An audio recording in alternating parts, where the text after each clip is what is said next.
Divorce happens. In fact, it happens to almost 50% of first marriages. So let's talk about it. Welcome to Divorce Happens, a podcast to educate, inspire, support, and yes, make you laugh through divorce and beyond so that you can start fresh on the next phase of your journey. Remember, divorce happens, and then we start fresh. You get divorced. You get divorced. Getting divorced? I'm getting a divorce. You're getting a divorce. Because she's getting a divorce. So what if I get divorced?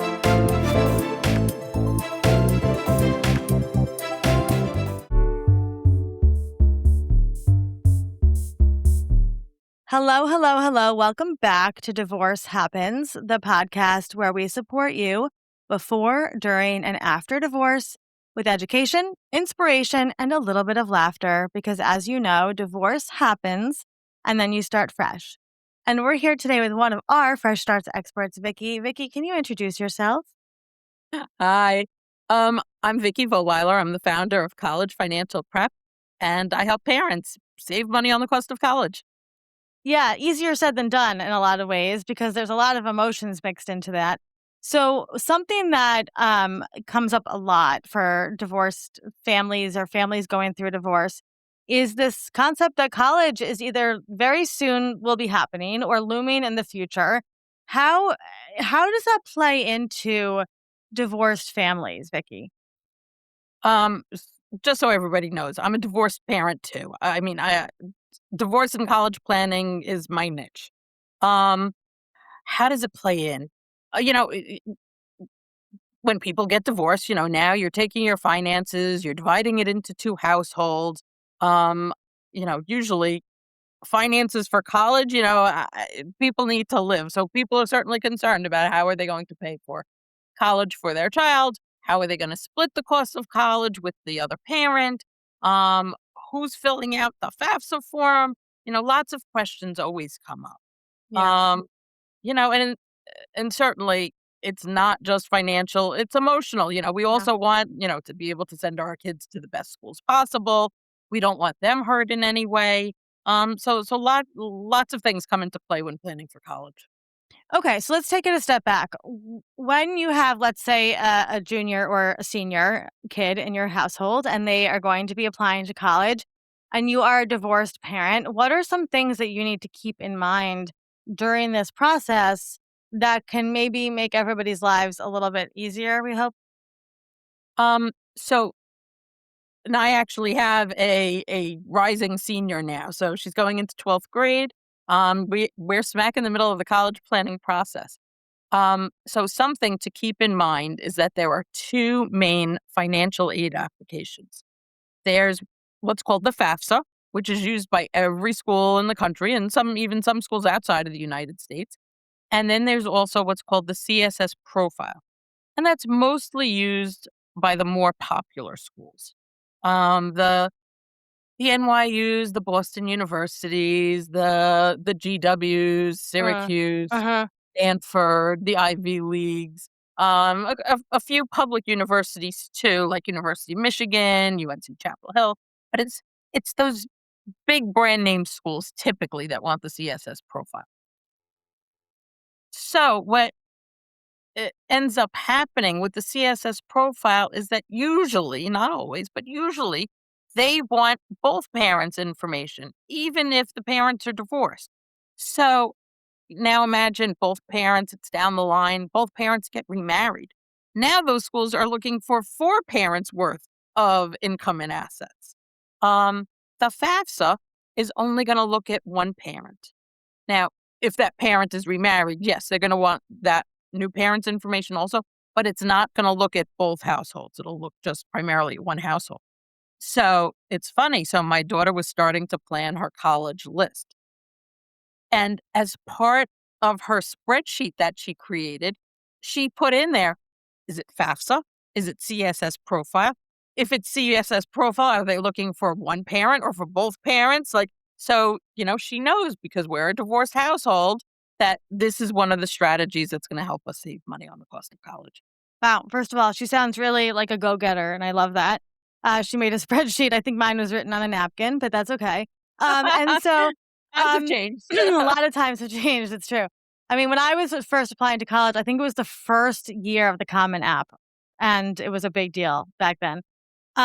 So what are some of the more emotional considerations when you're talking to divorced families when it comes to college planning? Because I can give you an example from my own experience is that my dad went to Harvard and I was a very good student, but I was not going to get into Harvard. But he wanted me to apply anyway because I was, his kid. Hey, And I did. And of course I got rejected, as did my sister. But and so like there's little considerations like that, where each parent might have a different, viewpoint or a different want for the kid. How does that play into the college planning process?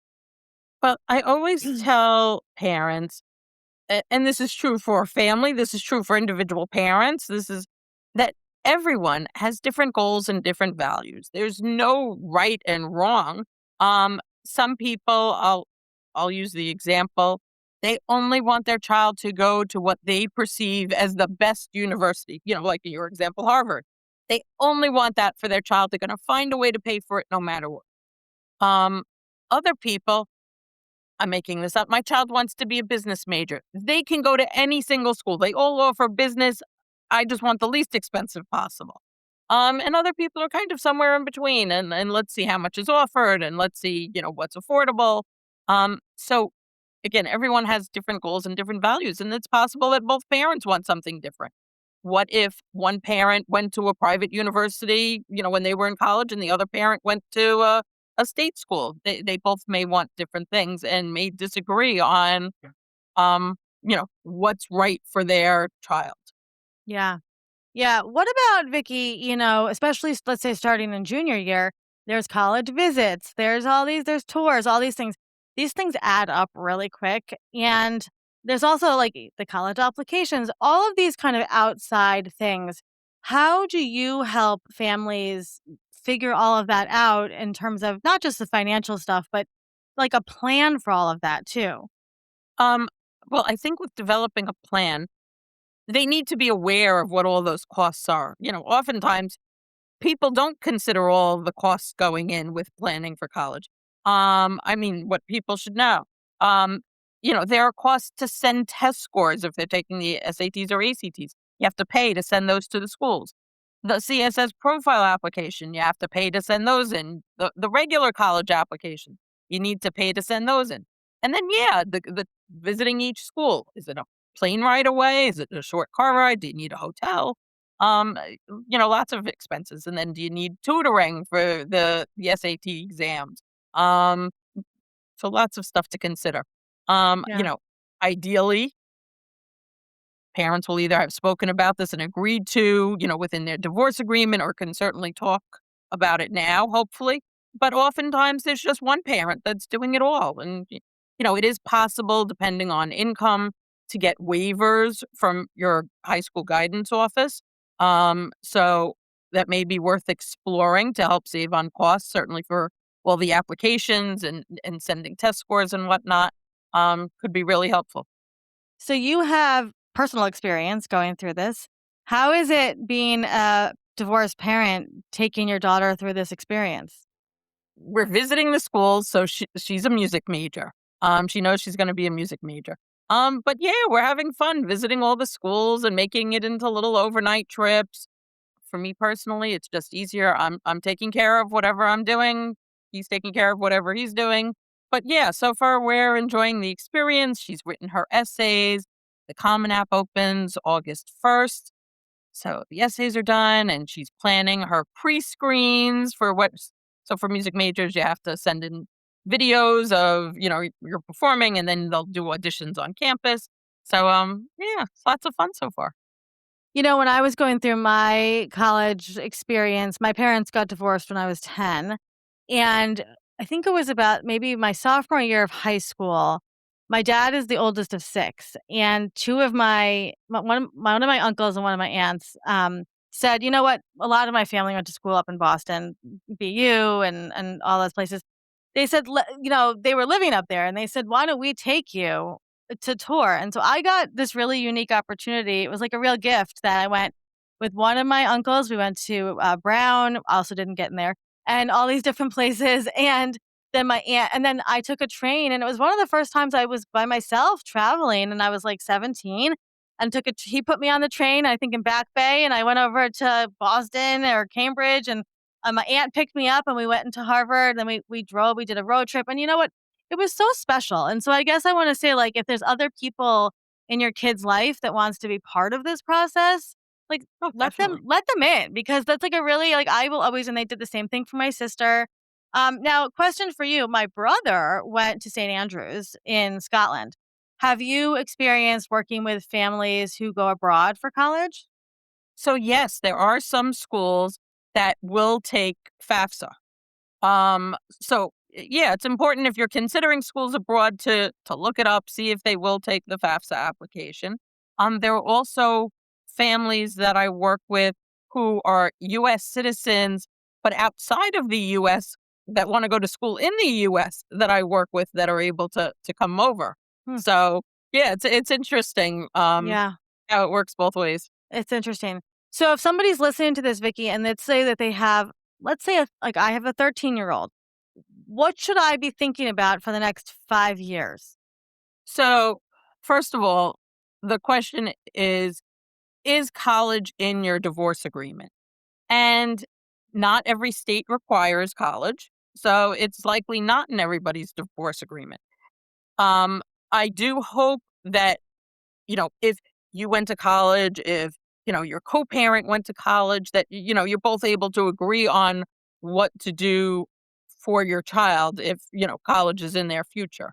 Um, just know kids can't take out the full cost of college on their own. Like freshman year, student loans only go up to $5,500. Wow, How much is that going to do for the child? nothing. Yeah. So yeah, parents have to realize like they do need to help.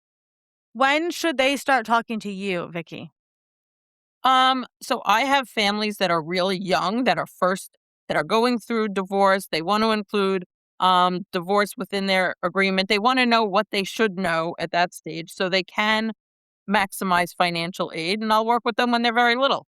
I also work with families that are planning in 10th and 11th grade because that will impact their first year of FAFSA based on the tax returns that, are currently being worked on in 10th and 11th grade. Um, 12th grade is a huge year with financial aid applications, scholarships, student loans, the financial awards, and filing appeals for changes in circumstances. Certainly, separation and divorce is a huge change that happens. Yeah, and then I help them through college. So Amazing. Yeah. yeah, yeah. When parents are ready, I'm here for them. Yes, absolutely. And you can find out more about Vicky in the show notes. Will be her link. And of course, you can always reach out to us and we will connect you directly. I pretty much send anybody that has kids over to Vicky. I will definitely be working with Vicky when the time comes. So, Vicky, we appreciate you taking the care and the time to understand that this is could be such a emotionally raw topic for families. And, it also includes the idea that like your kid's growing up, right? And they're moving away. Yeah, there's sometimes, a lot of times, a lot of hand holding involved because Yeah. yeah, it is emotional. The kids are growing up and moving on, and sometimes you're going to be an empty nester now and totally on your own. And sometimes there have been times where I'll be working with a client, they're not understanding why their co-parent isn't responding the way they want to, and just um and it's helping them understand, you know, why and what needs to happen and being able to bring them all together to the same place. Uh, It doesn't need to be a stressful situation or certainly not as stressful as it can be otherwise. yeah, super helpful to know. Thank you so much, Vicky. This is just information that everybody should hear. If you have a friend or a family member who is encountering this time in their life, please send them this episode and they can get in touch with Vicky. Vicky, we appreciate you so much. Thanks for being here. Thank you. So glad to be here.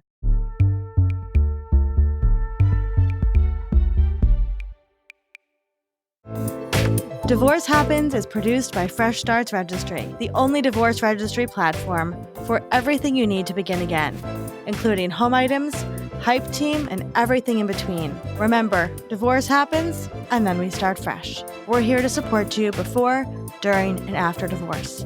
Head to freshstartsregistry.com for more info.